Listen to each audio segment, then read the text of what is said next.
2024 Malayalam cinema 100 കോടി club സിനിമകൾ, സ്ത്രീകളില്ലാത്ത Malayalam cinema, Hema committee report തുടങ്ങി ആഘോഷങ്ങളും അർമാദങ്ങളും പ്രശംസകളും വിവാദങ്ങളും എല്ലാം ഒരുപോലെ തിളങ്ങിയ ഒരു വർഷം.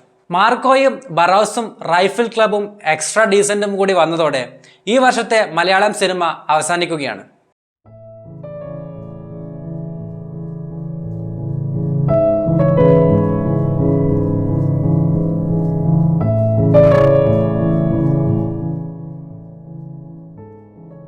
ഇരുന്നൂറിലധികം മലയാള സിനിമകൾ മാത്രമാണ് ഈ വർഷം റിലീസ് ചെയ്യപ്പെട്ടത്.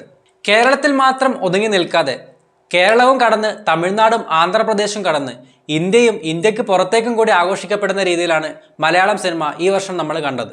ഭ്രമയുഗം, പ്രേമലു, മഞ്ഞുമൽ ബോയ്സ്, ആടുജീവിതം തുടങ്ങിയ സിനിമകൾ മലയാളികൾക്കിടയിൽ മാത്രമല്ല ഇന്ത്യയാകെ ചർച്ച ചെയ്യപ്പെട്ടു.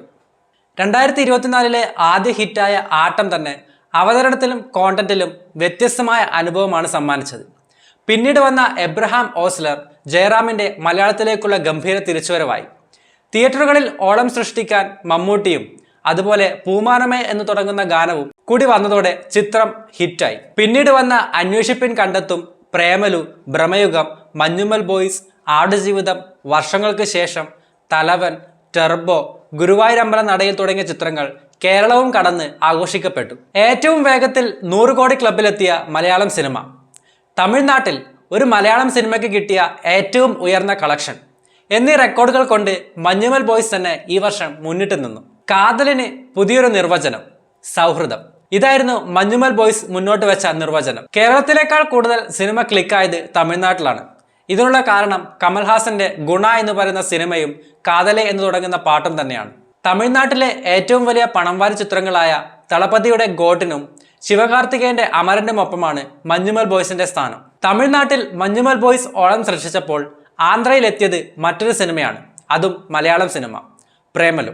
കഥ നടക്കുന്ന പശ്ചാത്തലവും ഇന്നത്തെ 2K കിഡ്സിന്റെ സൗഹൃദവും ആശങ്കകളും ബാക്കിയുള്ള എല്ലാം തന്നെ 2 ക്യാരക്ടർ വഴി പ്രേമലു വരച്ചുകാട്ടി.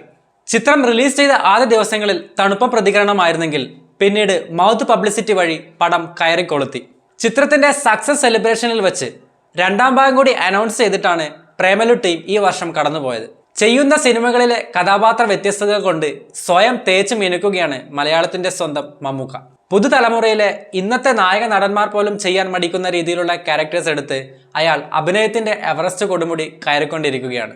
മലയാളത്തിന്റെ മെഗാസ്റ്റാറായി കത്തി നിൽക്കുന്ന സമയത്തും വില്ലൻ കഥാപാത്രങ്ങളുള്ള ഗ്രേ ഷെയ്ഡുള്ള ഒരു കഥാപാത്രമായി രാഹുൽ സദാശിവൻ സംവിധാനം ചെയ്ത ഭ്രമയുഗത്തിലൂടെ മമ്മൂട്ടി മലയാളികളെ ഞെട്ടിച്ചു.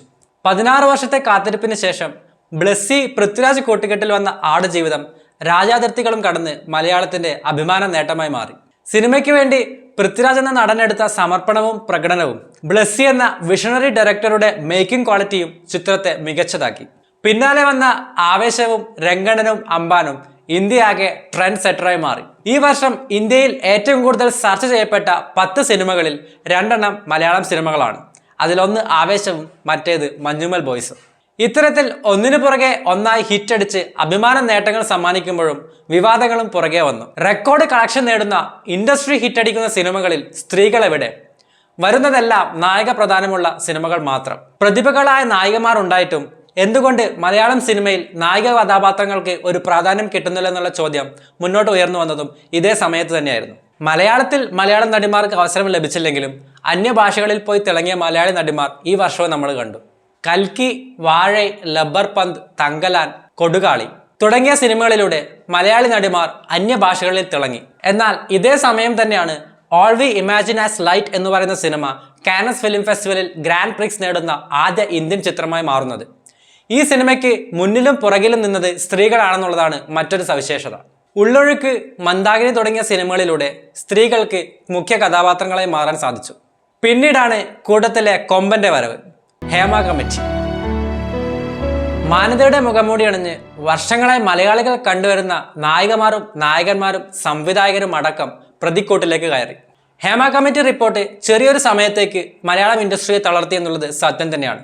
പിന്നീട് വന്ന വാഴ, നുണക്കുഴി എന്ന് പറയുന്ന സിനിമകൾ തിയേറ്ററുകളിൽ ഓളം സൃഷ്ടിക്കാൻ സാധിച്ചു. പക്ഷേ പിന്നീട് വലിയൊരു കംബാക്ക് മലയാളം ഇൻഡസ്ട്രി നടത്തുന്നത് ഓണക്കാലത്താണ്.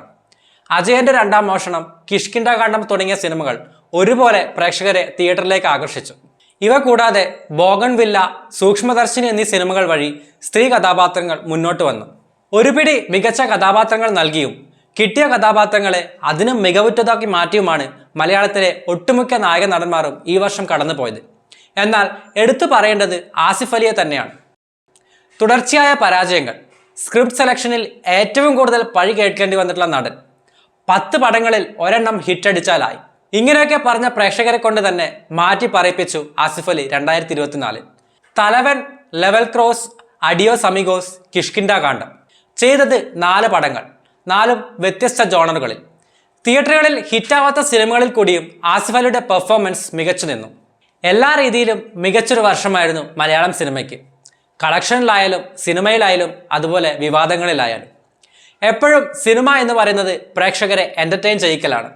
ഇത്തരത്തിൽ നിങ്ങളെ ഈ വർഷം എൻ്റർടൈൻ ചെയ്യിച്ച സിനിമ ഏതാണ്, നിങ്ങളുടെ മികച്ച ആക്ടർ ആരാണ് എന്നുള്ളത് കമന്റ് ബോക്സ് വഴി അറിയിക്കുക. മറ്റൊരു വീഡിയോയുമായി വീണ്ടും കാണുന്നതുവരേക്കും this is good bye from Tamil.